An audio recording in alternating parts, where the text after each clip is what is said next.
Colin Cowherd just tweeted out that he is being told that former Tennessee quarterback Nico Iamaleava is heading to UCLA. Family still claims it's not about the money. It's about the Vols football offense. And so we're going to bring on right now former University of Tennessee quarterback, host of the Erik Ainge Show, and Glencoe High School alum. Erik Ainge joining us. What's up, buddy? Hey guys, how we doing? We're doing a lot better than Vols fans have been on social media lately. I can tell you that much. Dude, the whole thing is crazy. Yeah, okay, can I address what you just said about Yes. Colin Cowherd? Yeah. Okay, the latest in Nico Gate, right? Okay, he's going to go to UCLA. First off, that's a train wreck. His younger brother Madden was going to go there, and on signing day flipped to Arkansas, took their best receiver and went to Arkansas. So I guess it's an upgrade if they get Nico over Madden, because Madden's not any good. But the whole thing you just said, it's not about the money, it's about the Vols offense. Dude, this whole NIL thing, and you guys can address this too. I like that the players get paid. Get some money, make some money. You provide a ton of value. Look at how much those skyboxes go for in Autzen and Neyland Stadium and all that. That's fine. It's about the power. Mm-hmm. If you don't, then I will this. If you don't change a play caller, if you don't recruit this player, then I will. These players and some of their parents, the crazy ones, they think they invented football. They know more than all these coaches, and you end up with situations like this. Big Nick Iamaleava he coached some Pop Warner and some 7-on-7 when Nico wore pajamas, so he thinks he knows more than Josh Heupel. Give me a break. Yeah, that's the big thing that's kind of come out of this is that we've had the fears of LeVar Ball and Caleb Williams' dad and these dads that are overpowering, and there's been a lot of fear mongering about their involvement with their sons. But those guys, we've kind of all seen that it actually is in the best interest of what their kids are eventually going to do. This one seems a little bit different in that Nico's dad is really just meddling for the sake of meddling, and it doesn't have his son's best interest in mind. That's the problem, though. He thinks it does. Right. I mean, he thinks he's doing the right thing. But this goes back to in the middle of last season. And being here in Knoxville, I know all and see all and hear all from everybody. Half of it's true and half of it's not, but I hear it all. And it was the if you don't fix the tackle play and the offensive line play, I'm shopping Nico at the end of the year. Like, hold on. How about if Nico gets the ball out of his hand and learns how to read a defense a little bit better, then he won't take so many sacks and those guys will look a little bit better. If you don't fix the offense, I'm shopping Nico at the end of the year. I've never seen a play caller get guys open downfield more than Josh Heupel. Even last year, Nico missed them all year. Yeah. Milton the year before missed them. Hendon Hooker didn't miss them. And he was about to be a Heisman finalist. If you just hit the open ones with Josh Heupel, it's amazing what your stats are. They hosted no blame. They just blame everyone. We've all been around athletes like that and families where it's always someone else's fault and they've never done anything wrong and their boy's perfect. And we were living that here in Knoxville. Now we're not.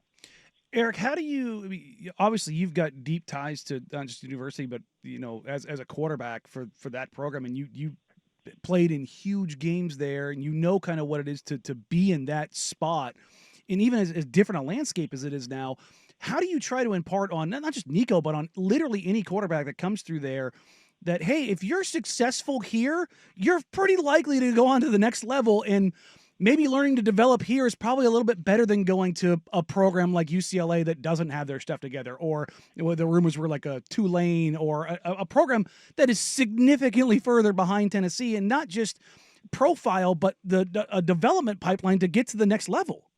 If you were going to drop a program for a quarterback going into a draft year to have some studs to throw to and a bunch of good players around him with an offensive play caller who can draw them up in the dirt and scheme guys open as good or better than anyone, him and Lane Kiffin and maybe a couple others in all of college football, this is one of the schools and coaching staffs you would pick.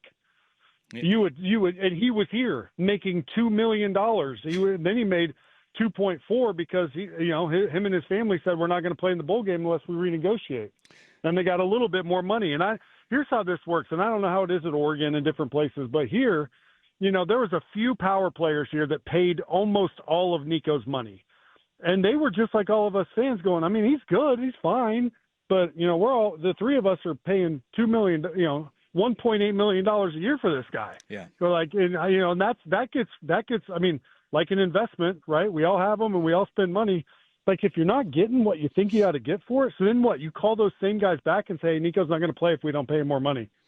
And they budge a little, and then you go back 2 days before the orange and white game and say, hey, actually 2.4 is not enough. I mean, at some point, Heupel and the power players here are like, no, just go anywhere else and go to UCLA and play for Deshaun Foster in front of 1,200 fans and travel across the country and get your butt kicked. Good luck. I'm happy that it was a program like Tennessee, though, that took the stand and did it because of, the stature of the program, the fact that it's not a collective that is a mess and in tatters and has had the issues of not being able to pay guys. It is, no, we are going to just take a stand because this isn't the right one. You have gone through this, Erik, in Knoxville, where it means a lot. You guys have 4 rivals, right? You have Florida, Georgia, Bama, and then Vandy.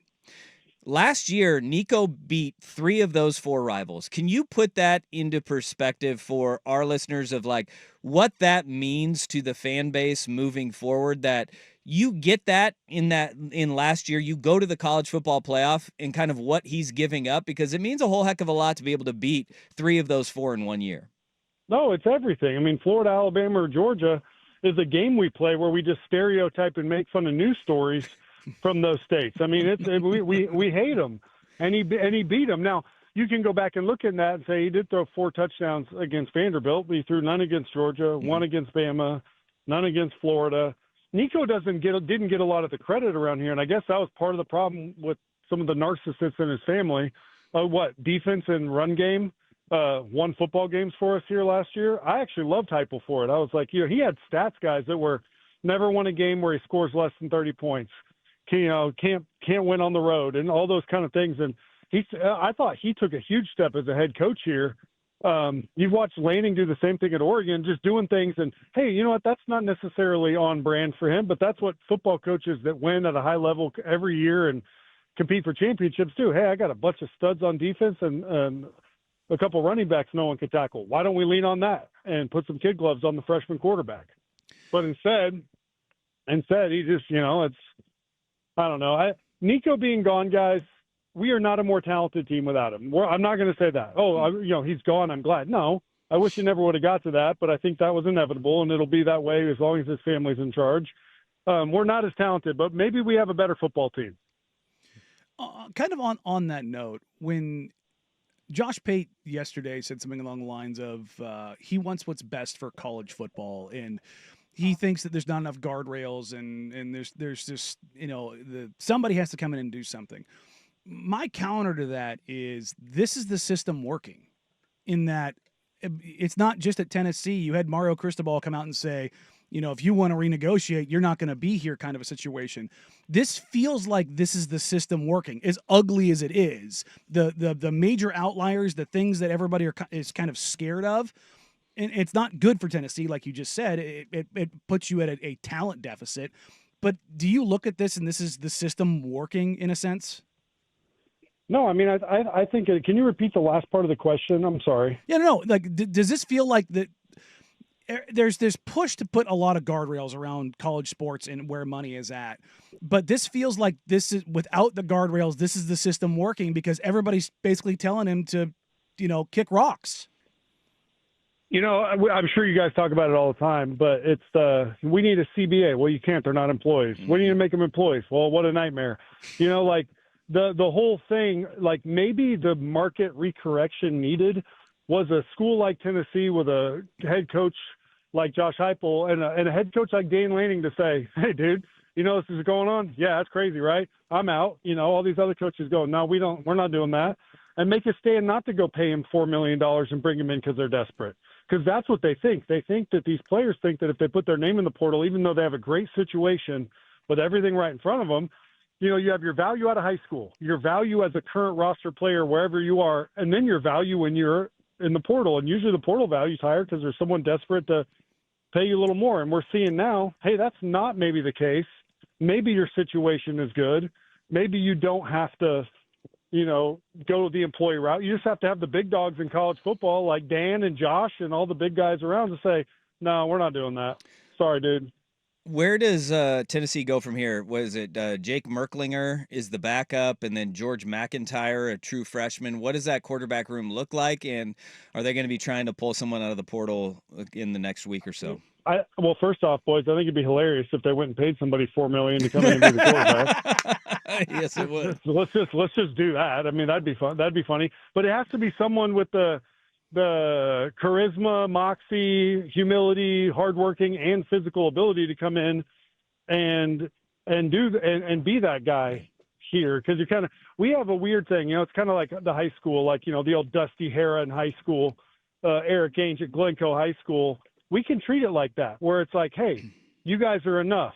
We'll ride with whoever we got at quarterback. We're a good football team. Let's go. You have a chance to maybe be that kind of corny, make a Netflix series out of it someday approach to football here. But if you go pay a big quarterback to come in, that's probably smarter.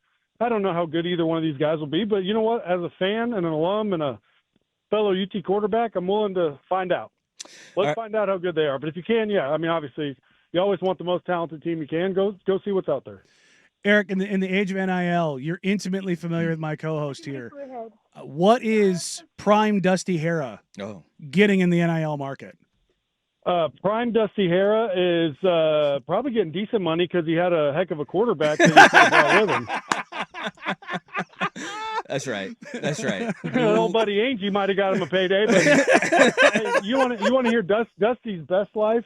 My dad was our basketball coach in elementary school, and Dusty actually was Kobe before Kobe. He shot a helicopter shot. You're damn right. That turnaround jumper. Facing the other hoop, clue where the hoop is, jump, turn, and I'll be darned if he didn't hit it every once in a while. Every once in a while is the key one. We actually brought Doug up earlier because Zach Edey, 7'4", brings the ball down so low on rebounds. And I was like, Doug Ainge would have none of that. He would say, keep those elbows high, and you got to make sure you're sending a message. And I actually think, Danny, before people yelled Kobe when they shot it, they yelled Hara. Fuck it. Except for that was for never going in. Yeah. Hey, all right, man. It's been great to catch up with you. We need to do it again soon. Life is good, though. I know there's a lot of people that are listening that just want to know what Erik is up to these days. So Erik just got 12-year-old Fallon a sports physical because she's a little travel volleyball player. You already know Thomas Douglas, 8 months old, known as TD Ainge here in Knoxville. You already know with the hand size he's got. I mean, we're talking splitters, curves, fastballs. He'd be slinging it everywhere. Little D1, baby. Has the offer already come through? Has Heupel written the scholarship offer for him yet? No, Heupel needs to get his act together, but Tony Vitello, leading the reigning national champions, my wife Susan and I had TD over at a golf tournament, and he was holding, I said, hold him, take a picture. So he grabs me and goes, man, look at those hands. I said, that's what I'm saying. He's going to be able to throw. He's going to be able to sling it. Let's go. Yeah, come on, man. All right, buddy. Boys. We appreciate you. Thank you for the time, man. See you. There he is, Erik Ainge on Nico and the Tennessee situation. You missed that on some NIL, man. Dude, I did. I did. And, I'll be damned. Your quarterback really does help you. Super helpful. Super helpful.